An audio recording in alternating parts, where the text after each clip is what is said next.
de sair do painel sobre sexualidade da IA Conference 2024 e olha, não foi suficiente o tempo que a gente teve, então estamos aqui no podcast para continuar com a Érica, com o David Heiker, falando mais sobre esse tema tão importante nas nossas vidas, não é mesmo? Bom, gente, a gente saiu do palco praticamente fugidos, né? Porque acabou o tempo, mas a gente estava falando sobre a questão da identidade, do gênero não definir a nossa identidade. Eu lembro que a primeira vez que eu tive um clique nisso foi numa conversa com a Érica, uma conversa assim de amigas, e ela falou para mim, né, que é um assunto, né, difícil e ela falou para mim, a diferença é que a pessoa que ela tem a atração sexual pelo mesmo sexo, ela pega aquele pecado e ela introjeta como uma identidade. Fala um pouco sobre isso.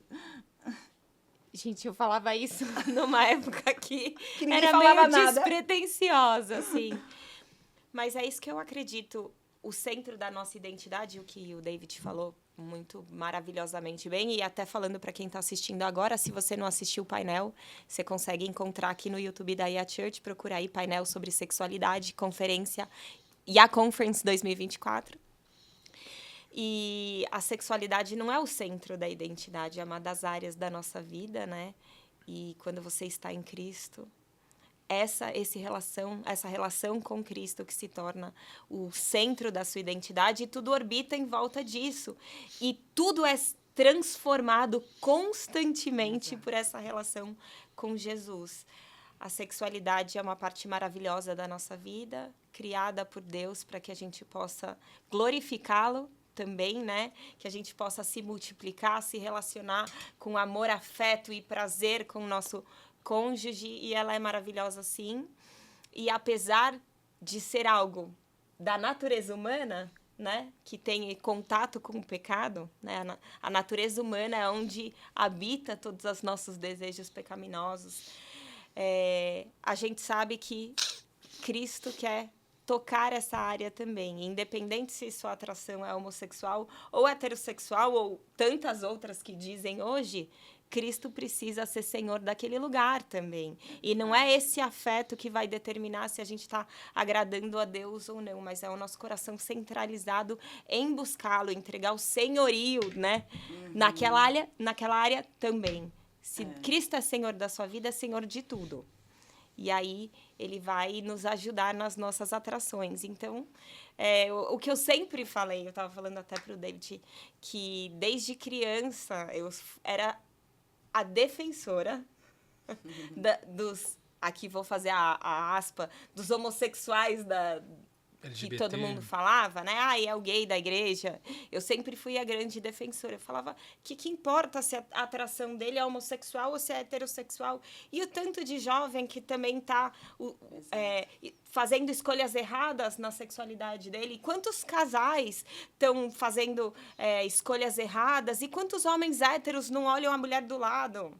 Não é? Jesus falou, só olhou e desejou, já pecou. Jesus está falando, não... todo mundo é terrível. O que ele está falando é, não vamos olhar com um olhar de julgamento se a gente aparentemente tem uma atração menos pior. Porque o simples olhar e desejar aquilo que não é o que Deus nos deu, né?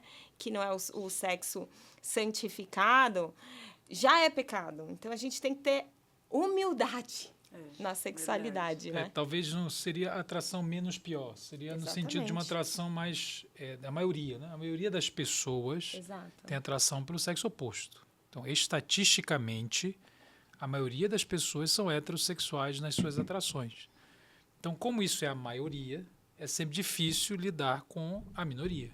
Então, existem irmãos, quer dizer, eles são um grupo menor, irmãos na igreja, alguns inclusive cresceram na igreja, que têm atração pelo mesmo sexo. Eles estão na tarefa de seguir a Cristo, convivendo com essas atrações, eles precisam da igreja no sentido de ensiná-los a serem discípulos de Cristo, que é basicamente você aprender a amar a Cristo mais do que a tudo, mais do que a si, independente da atração que sente. Posso só fazer uma observação sobre isso? Eu sou mãe de 3 meninos. E existe a cultura, eu acho que uma das coisas que mais aponta para essa distorção do entendimento da santidade na área da sexualidade é quando as pessoas impulsionam os meninos a se tornarem os garanhões. Então, é aquela coisa... É o padrão de masculinidade. Você tem um filho menino, e aí? E as menininhas bonitinhas da escola? E não sei o quê. Ah, gostou de uma, gostou de outra. E esse absurdo, na verdade, só deflagra a mentalidade que a igreja não deseja essa santidade do homem heterossexual. Na verdade, esse desejo muitas vezes é estimulado como melhor isso do que ser gay. Sim, verdade. Não é? Exato, sempre é tudo a mesma coisa. Você sabe que na hora que você estava falando, me veio, né, a dor. Você falou que tem muita gente que tem essa atração pelo mesmo sexo dentro da igreja e muitas vezes essas pessoas sangram, né? Verdade. Como se elas se sentissem e elas, quando elas, as que decidem jogar, né, jogar a toalha, falar desisto, vou para essa minha atração, a maioria das vezes ela tá ferida, como se Deus não tivesse mudado. Tipo, mas eu orei tanto, eu pedi tanto para que Deus mudasse. E a pessoa é como se ela desistisse e ela estivesse sentindo que Deus a abandonou nesse desejo, né? Eu queria que vocês dessem uma palavra de sentido. Na hora que você estava falando, eu falei, nossa, meu coração doeu pelas pessoas que passam por isso, sabe? Porque a gente sabe que acontece bastante. É importantíssimo nós falarmos o seguinte. O que você busca na igreja, aliás, o que a igreja pode oferecer para uma pessoa não é a heterossexualidade.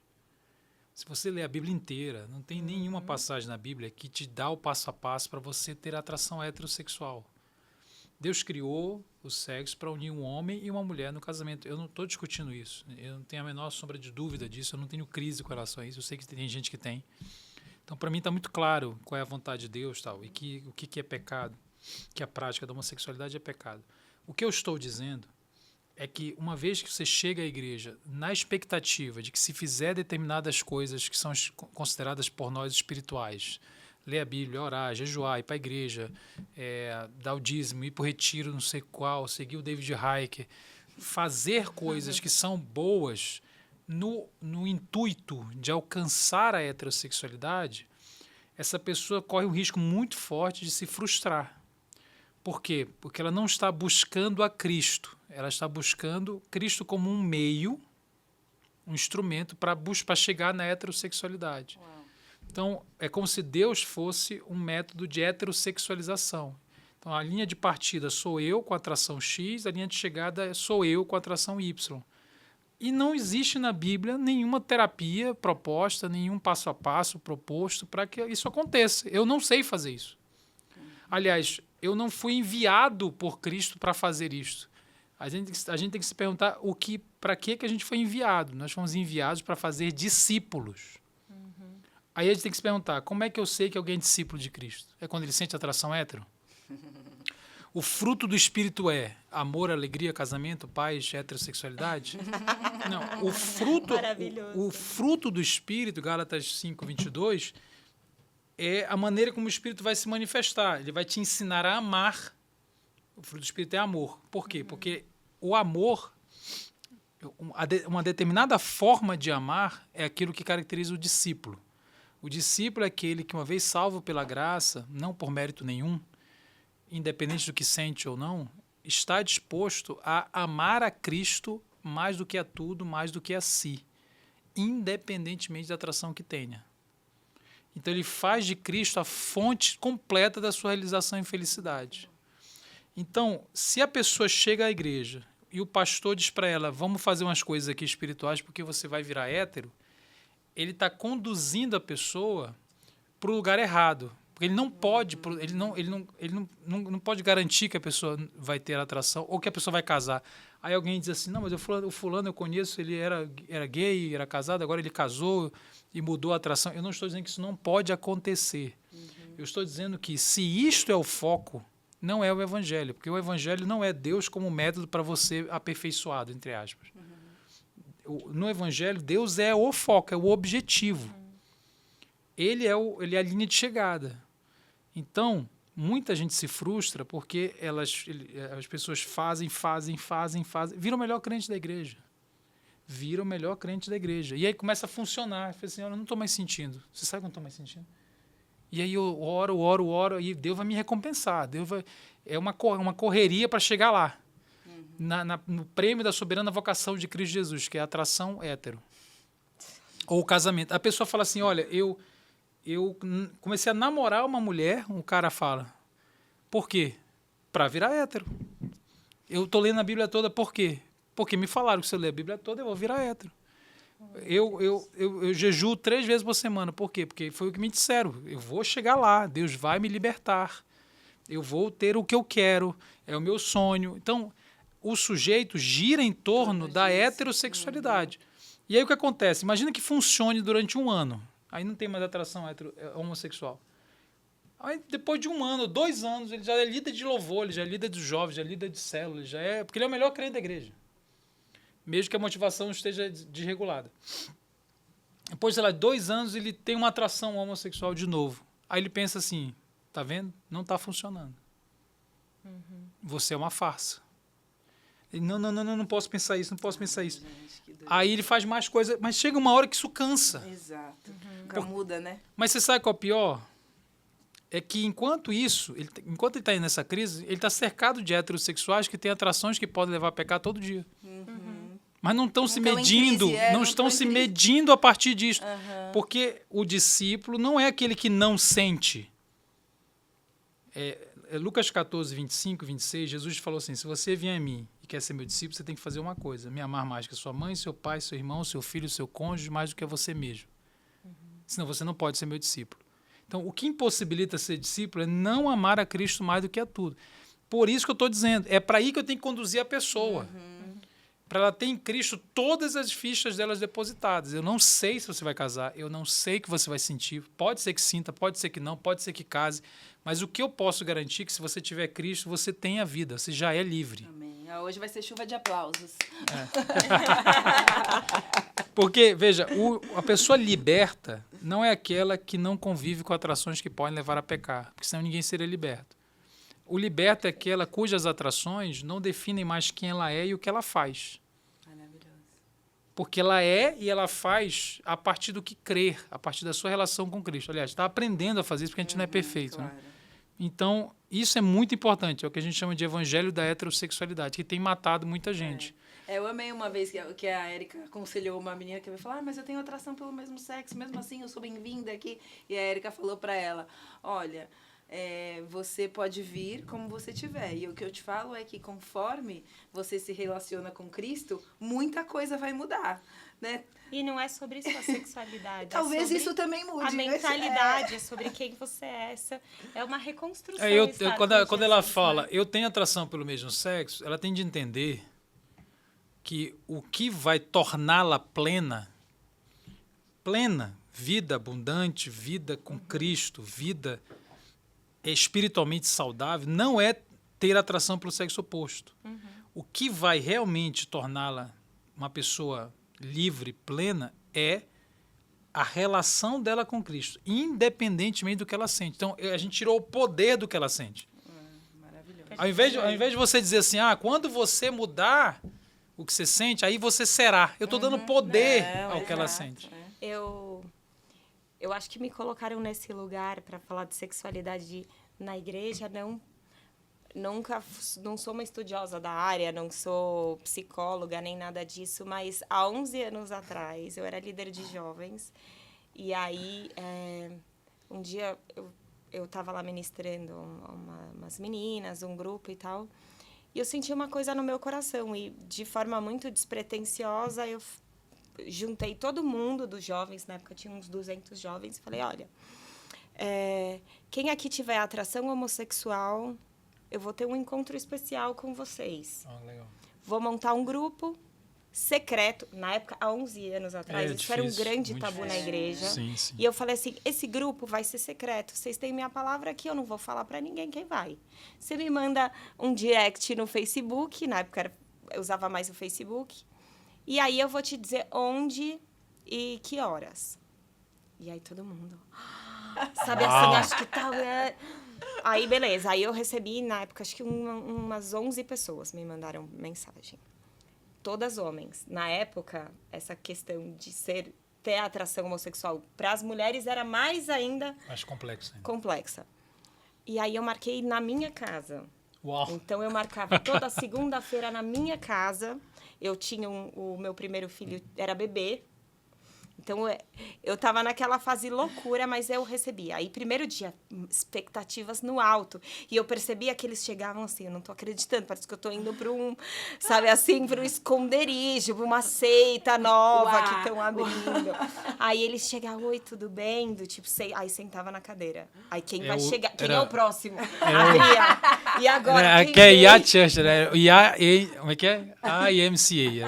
IMCA. Veja o trocadilho horrível. E aí, eles foram chegando e tal. E eu falei, tô muito feliz, hoje a gente vai falar sobre o amor de Jesus. Aí falamos do amor de Jesus, eles perguntaram, terminou. E aí, você não vai falar de ser gay? Daquilo. Aí eu não entendo muito dessa área. O que eu entendo é a respeito de Jesus. Então, aqui é um lugar que vocês vão falar assim... A gente vai ler a Bíblia e vai falar, Jesus te ama independente dos seus pecados. Tá, mas o meu pecado é atração homossexual. Então, vale pra você também. Então, era tudo isso. Era sobre a Bíblia. É sobre se relacionar com Jesus. E foi tão legal como foi libertador que a gente não precisou falar nada de sexualidade. Era só sobre Jesus com a liberdade de falar como aquilo se aplicava para uma realidade de alguém que estava muito culpado, se sentindo rejeitado. Eles acreditavam assim, eu tô na porta da igreja, o primeiro que me descobrir vai me chutar para fora. E lá era sobre, você nunca vai ser chutado para fora. Estamos juntos nessa. Qual a sua fraqueza? Essa é a minha, estamos juntos. A gente é um corpo, a gente é uma família, e Jesus é aquele que nos aproximou. E foi muito, assim... libertador, o lugar para botar para fora. Muito bom, muito bom. Você falou uma expressão que as pessoas sempre têm dúvidas, porque a pessoa entende a atração, o que é atração e o que é pecado, né? A pessoa fala assim, eu tenho atração, então é o pecado. Existe na Bíblia a cobiça, que é um pecado mental de pôr a atenção indevida naquilo que não é meu. A atração, ela é involuntária. A atração é involuntária. Todos nós convivemos com atrações que a gente não decide ter. Nós decidimos o que fazer com a atração que temos. Então, não adianta a pessoa ficar olhando para a atração e falando, tá vendo? Meu pecado, meu pecado, meu pecado. Todo mundo tem eventual atração por aquilo que pode levar a pecar. E vai decidir o que fazer com aquilo que sente. Então, isso é muito importante. Quando eu coloco a minha mente, a minha imaginação eroticamente naquilo que não me foi dado por Deus, é o que a Bíblia chama de cobiça. E que é um ato voluntário e mental, que é diferente da atração. Só para pontuar isso, porque é muito importante. Perfeito. Nesse grupo, a grande maioria tinha problema com pornografia. Sim. E assim, com pornografia homossexual, e muitas vezes tentava a pornografia heterossexual. Para remediar. Para remediar, entendeu? Como se ela fosse melhor. É um absurdo, não vai... Então, então, quando eu falei pecado, era isso. Assim, gente, calma. Se santificar com a carnalidade, né? Entendi. Com uma outra carnalidade mais moralmente aceitável. Tô no crack. Vou pra cocaína, que dizem que faz menos mal, né? Que é menos viciante. Que é a mesma lógica do homem que fala, é melhor o meu filho ser o garanhão e pegar todas as meninas do que ser gay. É a mesma lógica, né? Gente, eu sinto, assim, que os pais estão perdidos. Porque essa questão da sexualidade mudou muito, virou, sabe? A gente tem aqui a geração dos nossos pais, vamos dizer assim, era a geração toda quadrada, toda assim, super tradicional, e de repente passou uma geração, a geração seguinte já está completamente... desconstruído. Assim, já está super liberal, né? Tudo pode, tudo nem se questiona mais. Eu acho que as crianças hoje em dia, os adolescentes de hoje em dia, já não é uma coisa que você questiona, já é tudo bem, né? Em muito pouco tempo virou isso é proibido para... Tá tudo bem, eu tenho que seguir minha vida, eu tenho que ser feliz e tal. Então, eu sinto que esses pais estão completamente perdidos na tratativa, né, com os filhos. E, inclusive, veio uma pergunta, e eu queria colocar aqui para vocês. Como pais cristãos podem ajudar os filhos que estão se envolvendo com relacionamento com o mesmo sexo? Primeira coisa, tem que seguir o David e fazer o curso dele, que tem um para pais. É verdade, é mesmo. Mas filho... Não falou a idade do filho, né? Falou filho, Não, né? filhos, É um assunto muito longo e complexo. Tem que fazer porque o curso. depende, assim, do lugar em que o filho está. Existem filhos que estão vivendo relações e eles estão abertos. Eles estão pedindo ajuda aos pais, eles estão com os ouvidos abertos. Outros não estão. O filho pródigo, quando sai da casa do pai, em Lucas 15, ele tem um período de euforia. Que ele foi para a farra. E ele, naquele período, não adiantava. Ele não estava ouvindo, ele só foi ouvir no outro período, em que o dinheiro acabou e tal. Então, o que eu estou querendo dizer? Depende muito de onde está esse filho. Depende muito da idade desse filho também. O adolescente, às vezes, está mais rebelde ainda, ou o adolescente está mais aberto. Depende de como foi a construção desta relação, se é uma relação próxima ou não, se há respeito ou não, porque alguns não respeitam os pais, não tem nada a ver com o fato de ter uma relação homossexual. É um problema de desrespeito mesmo à autoridade. Mas, no geral, eu diria assim, os pais precisam, primeiro, cuidar deles mesmos. Por quê? Porque ninguém muda o filho. Eu não tenho o poder de mudar meu filho. E a gente sofre por isso, porque toda vez que a gente ama muito alguém, a gente quer que ele mude e a gente quer fazer isso acontecer. Porque a gente fica preocupado com o destino eterno, a gente fica preocupado com o que vai acontecer na vida. Então, a gente quer realizar a obra do Espírito Santo. Então, a ansiedade e o sentimento de impotência frustra muito os pais. E isso gera sentimentos mesmo. De ansiedade literal, ansiedade até patológica em alguns casos. Então, os pais precisam se estabilizar emocionalmente e aumentar o repertório com relação ao evangelho, de como eles vão atuar quando alguém está em pecado, e eu preciso ser para essa pessoa um reflexo do evangelho, lidando com o meu luto. Por quê? Porque todo pai, toda mãe tem um filho ideal na cabeça que nunca nasceu. Ai, meu Deus. E aí você tem que sepultar o filho ideal para poder amar o real. O filho ideal era hétero, o filho ideal era crente, o filho ideal seria de tal e tal forma. Não existe. Existe aquilo ali, que me decepciona, que não é o que eu queria, que até me afronta. E isso produz em mim sentimento de raiva, sentimento de agressividade, ou de negação. É igual um luto. É luto da realidade presumida. Eu presumi uma coisa, não existe. Então, não é simples do ponto de vista emocional. Porque é fácil a gente falar assim, não, quem faz a obra é o Espírito Santo. A gente sabe disso. O problema é quando envolve o seu filho. Claro. Porque aí vem todo esse emaranhado afetivo, né? essa carga, esse ruído afetivo. Então, os pais precisam cuidar deles. E eles vão ter de entender o evangelho, o agir de Deus, que eles não controlam. E trabalhar a culpa. Porque os pais são seres culpados. Se foi desse jeito, a culpa foi minha, porque se eu tivesse feito desse jeito, ele não teria acontecido. Aí você faz do outro jeito, aí você devia ter feito do outro jeito. Então, nós, como igreja, frequentemente transmitimos a ideia de que se uma família é funcional, pai presente, mãe presente, e verdadeiramente cristã, busca a Deus, faz culto doméstico, não sei o quê, o filho vai ser hétero. Isso não é verdade.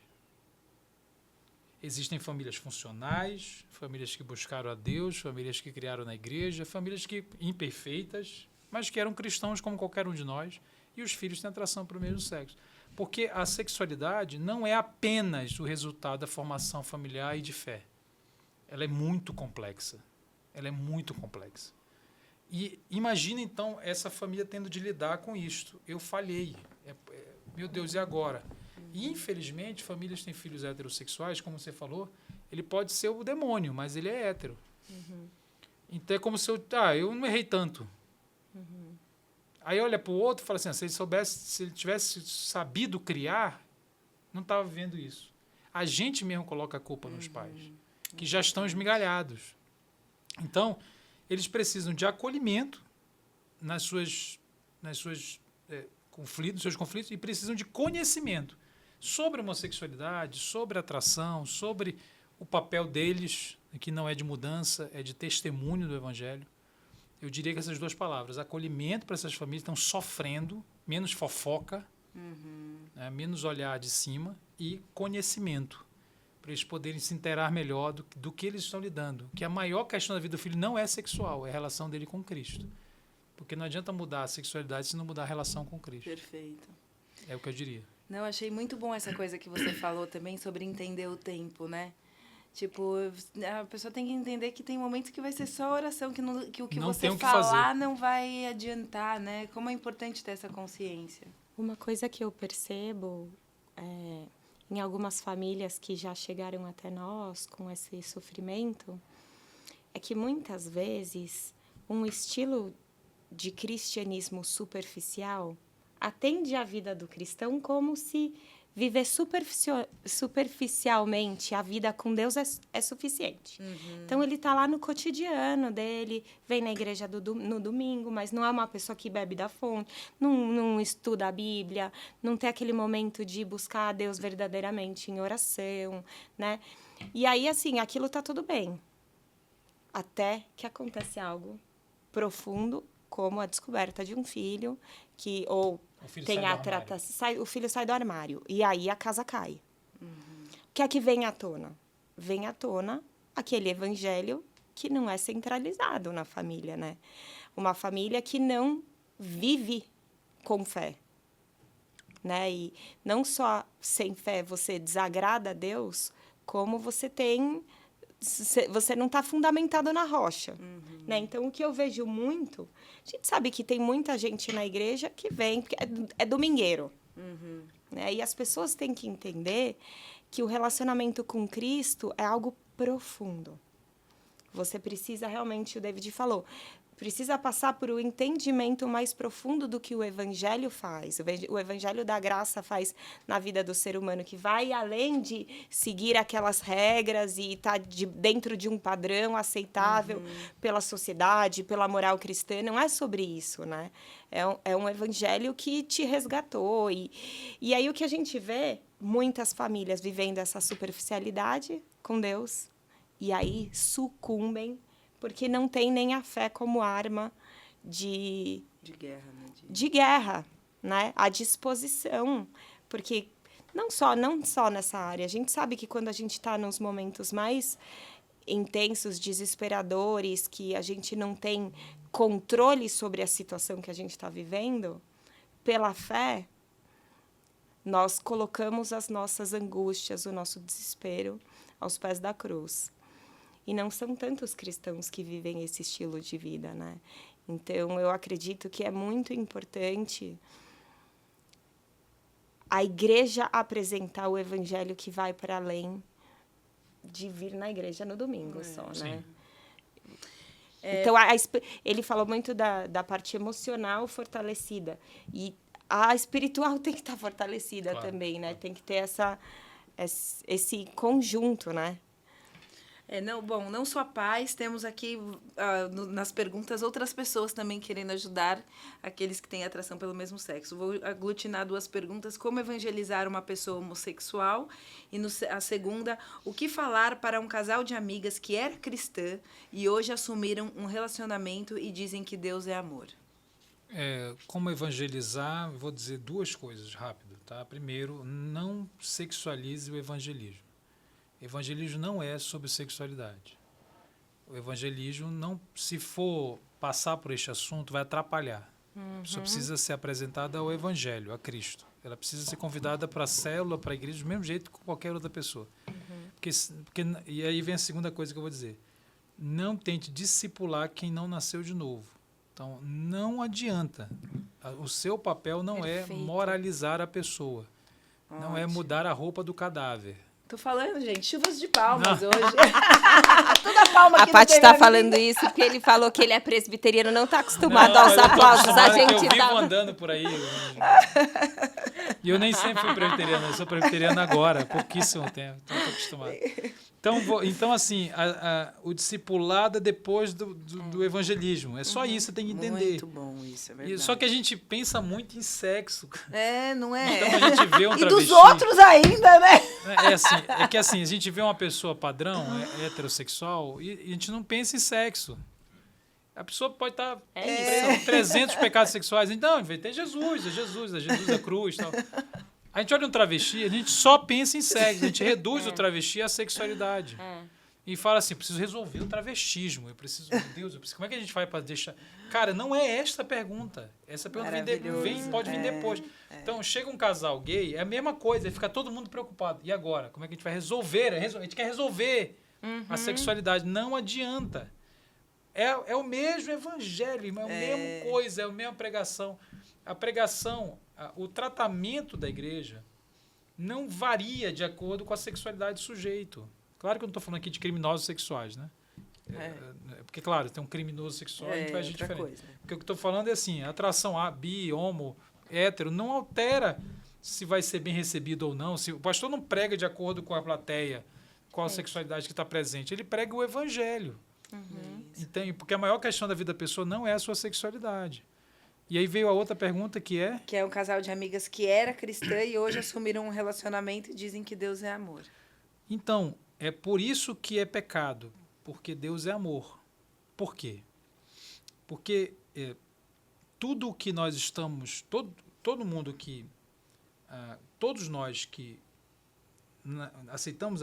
nascemos de novo, nós nos tornamos discípulos de Cristo. Eu vou repetir o que eu falei ainda há pouco. O que é um discípulo de Cristo? Lucas 14, 26. É alguém que ama mais a Cristo que a tudo mais do que a si mesmo. Como é que eu obedeço a Deus? Eu sempre obedeço aquilo que eu amo mais. Por isso eu não posso ser discípulo de Cristo se eu amo uma coisa mais do que a Ele, porque eu sou discípulo daquilo que eu amo mais, inevitavelmente. Quando perguntaram para Jesus como é que resume toda a lei, ele falou em amor. Não é isso? Ele falou assim, o escriba falou, olha, quais são os 2 principais mandamentos? Ele disse, as pessoas acham que Jesus disse assim, ame a Deus e ame o próximo. Ponto. Não, Jesus não disse isso. Ele falou, ame a Deus de uma determinada forma. Como? Coração, alma, força e entendimento. Quer dizer, ame a Deus mais do que você ama qualquer outra coisa, mais do que a si mesmo. Então, essa é a minha tarefa. Se eu desobedeço a Deus, a sua palavra, quer dizer que eu amo eu só desobedeço a Deus por amar mais a mim mesmo alguma coisa criada do que a Deus.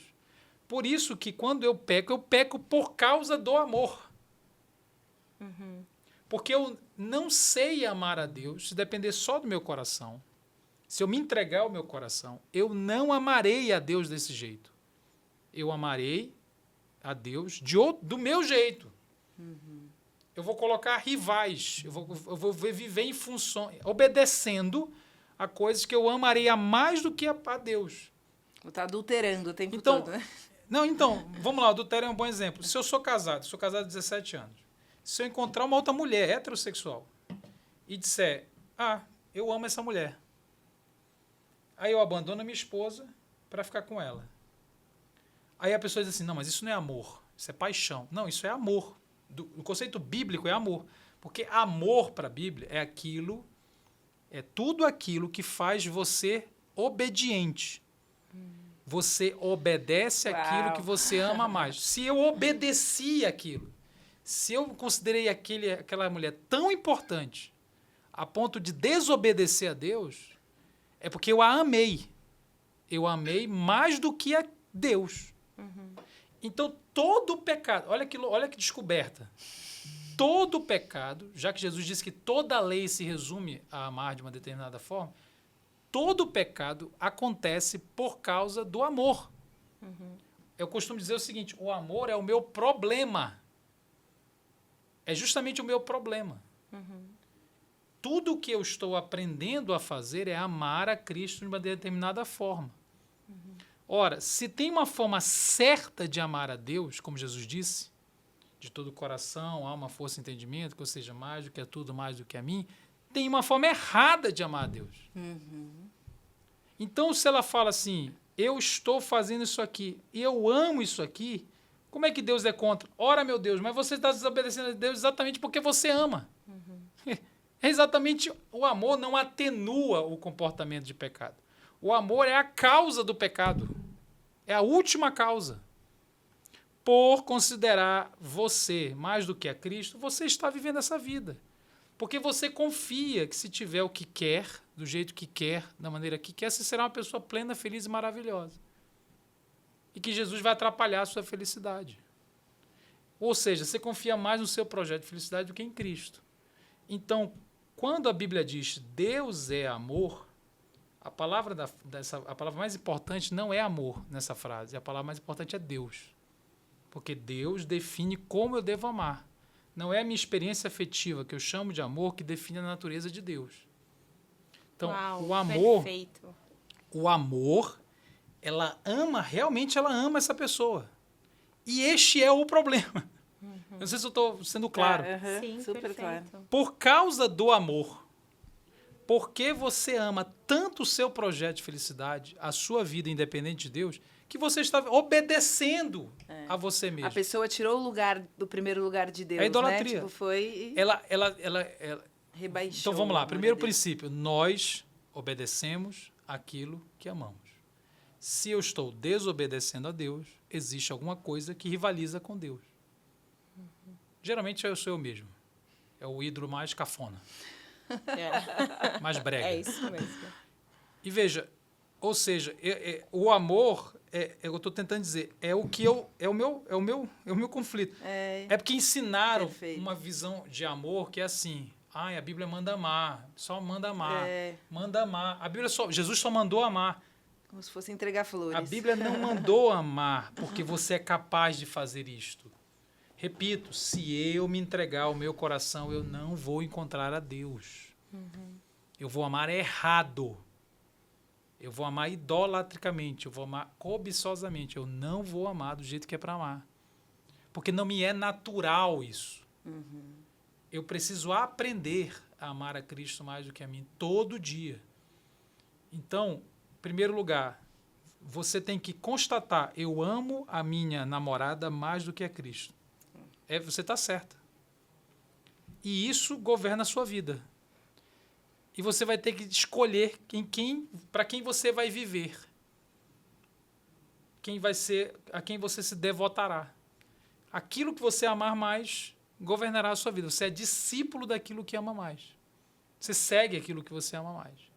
Então a pergunta para você não é qual é a pergunta mais importante não é qual é a sua atração sexual.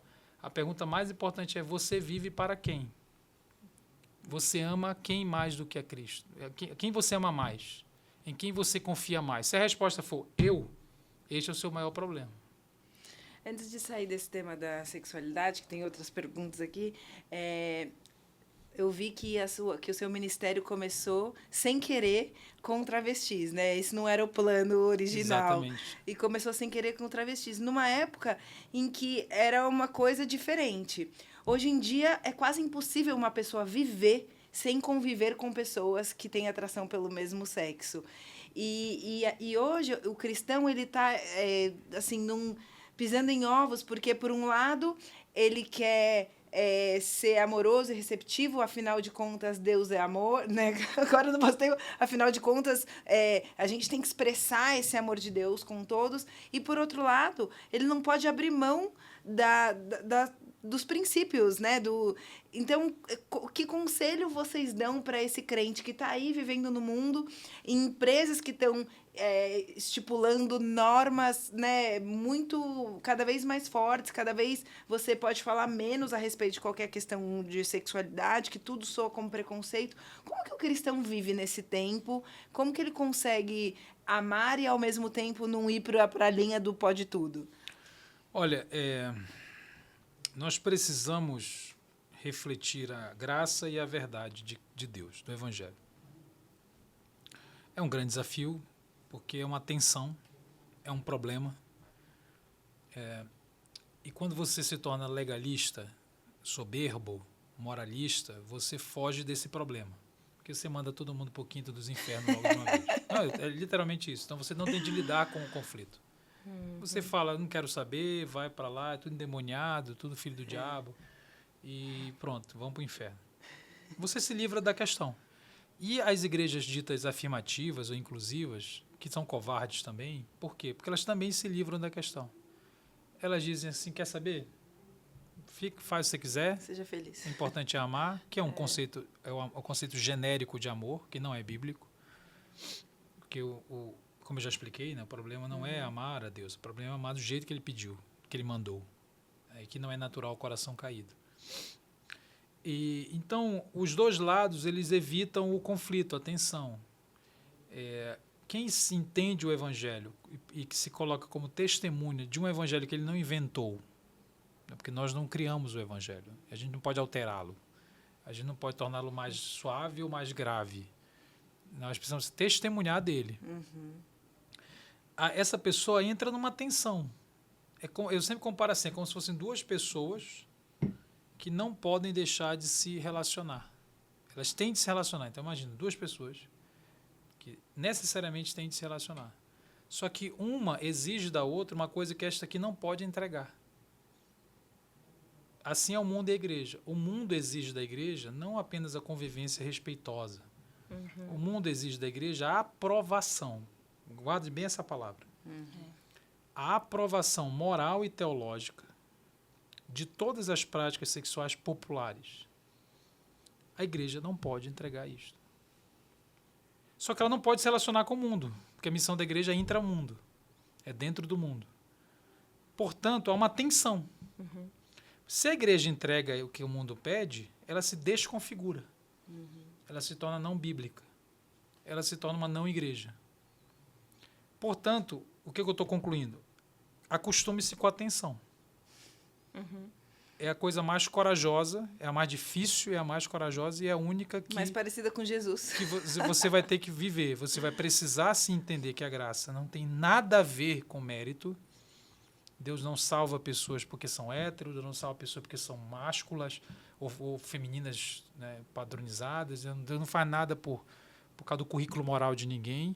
E, ao mesmo tempo, as convicções se mantêm as mesmas. Mesmo que isso...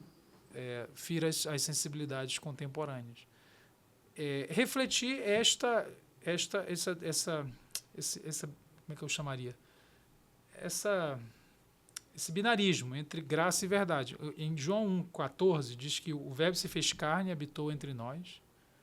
Vimos a sua glória como do unigênito do Pai, cheio de graça e de verdade.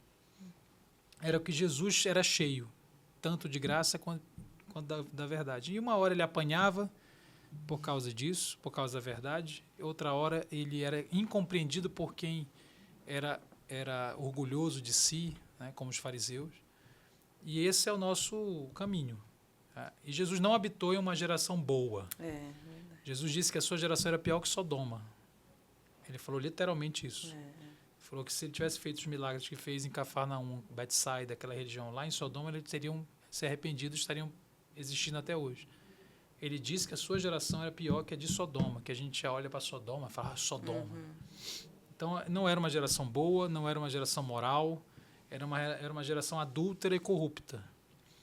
E ele fez isso, e esse é o nosso norte. Amém. Eu vou pegar agora umas perguntas de casamento aqui, ó. Até onde é válido a busca pelo prazer entre o casal? Mordidas, tapas, arranhões, fetiches. Das justificativas. Que maravilha. Uma das justificativas para o prazer através de outras áreas do corpo ser lícito foi Deus ter feito deles pontos erógenos. Mas este prazer não deveria causar danos ao corpo, que é o templo do Espírito Santo. Está respondido aí, já. Por mais que sejam leves, é válido? A pessoa respondeu, né? Ora, se você está incomodada com um tapa... Se a sua consciência te condena... Para de fazer isso. Não deixa que as pessoas... Não conversa com o seu cônjuge para isso não acontecer. Agora... Uma vez eu estava pensando sobre isso. O tapa. Eu falei, gente, é tão chato, né? Porque eu vou dizer para a pessoa ficar se batendo. Né? A Bíblia não fala nada sobre isso, mas deve estar errado. Aí eu fui fazer uma massagem, não era erótica, não, era uma massagem normal. Antes que me acusem, né? Era uma massagem. E o cara fez a massagem, normal. E ele batia, né? Teve uma hora que ele começou a bater, né? Massagista. Massoterapeuta. Né? E na hora eu pensei, caramba, não é, até mesmo a certa dose de força não é uma coisa agressiva necessariamente. Então veja como é tudo muito relativo. Não tem essa coisa, né? Se fizer assim, já pecou. Depende muito do contexto daquele tapa, do que aquilo significa. Então, de onde está vindo essa inspiração? Também porque, né, isso. Às vezes então, a pessoa está jogando para fora algo que veio da pornografia. Uma coisa subjetivo, entendeu? Então não tem essas regrinhas na Bíblia. É a sua consciência, é o cuidado. E essa pergunta, né? Por que eu preciso disto? Né? Eu preciso disto para ter prazer? Talvez a ser refém dessas coisas é um problema, entende? Você quer Exatamente. Falar? O quanto isso vem de uma influência de um lugar, talvez de um estilo de vida antes de ter uma vida com Jesus, né? De onde isso nasceu. Se isso, na verdade, só vem por um vício... É muito contexto, né? É subjetivo. E eu acho que outra coisa também, que essa pergunta diz respeito, dentro da igreja, quem é líder, o pastor pode dizer muito melhor, que existe muito essa necessidade da lista das regras, né? As pessoas não fazem uma análise do seu próprio coração, se existe uma razão de pecado, né? Uma fonte de pecado para tal atitude. Elas analisam a superfície da ação, né? E eles querem em todas as áreas. Uma lista. Pode encostar. Namoro, eles perguntam, pode encostar no ombro? Os 10 mandamentos no cotovelo, né? Aliás, tem uma aqui, ó. É difícil criar essa regra se a Bíblia não foi tão específica, Exatamente. Aliás, tem uma aqui, ó. Ficar atiçando o namorado ou a namorada, mesmo sem fazer nada, é errado? Pecado. Atiçando erotização. É uma parte do sexo. Né? Ó, a outra pergunta de casal. Casal com dificuldade sexual, podemos usar vibrador para auxiliar? A massagem tântrica é bem-vinda? Cara, massagem tântrica eu confesso que nem sei por onde passa direito. Eu ia falar, também não tenho. Não tenho conhecimento, eu não sei assim, exatamente o que acontece. Se for você vai agora, vamos lá na minha ignorância. Então, se você vai fazer que eu dou um Google aqui, não faça, é melhor não. É melhor não. O algoritmo vai se você vai fazer uma massagem no seu cônjuge, seja genital ou seja, isso não é pecado. Claro. Não é pecado, se chama de tântrica ou chama de Por evangélica. que precisa chamar de tântrica? Dá outro nome que tá te fazendo. Não, gente, ó, só pra falar. Depois do nosso painel já pode ser massagem espiritual, gente. Depois então, do painel, assim, né, fazer massagem no cônjuge, meu amigo, tá tudo tranquilo. O que tem a ver isso? Nada. E qual foi a outra? Vibrador. Vibrador, velho, tem um... De novo, a Bíblia não vai estar lá, não useis vibrador. não tem essas coisas assim tão claras. O que você tem que analisar? É que o vibrador pode ter um efeito na mulher que o pênis do marido não dá conta de competir, coitado, né? Então, porque o vibrador... Você vai ficar mal acostumada, aí já era. Literalmente, Você vai substituir seu marido. Mas é verdade, porque é uma máquina que tem pilha e vai lá e você coloca de um jeito que você... determinada forma, aí não tem competição. Então, existem algumas mulheres que acabam... eu entendo cara, tem exceções. Exato. Porque eu já vi, inclusive, tratamento de fisioterapia. E mulheres que haviam passado por problemas no parto, que tiveram que fazer uso, e foi a médica que mandou. Então, aqui não é uma coisa moralista, de cima a baixo, de todos os casos está proibido tocar. É que, dependendo do contexto, pode até atrapalhar.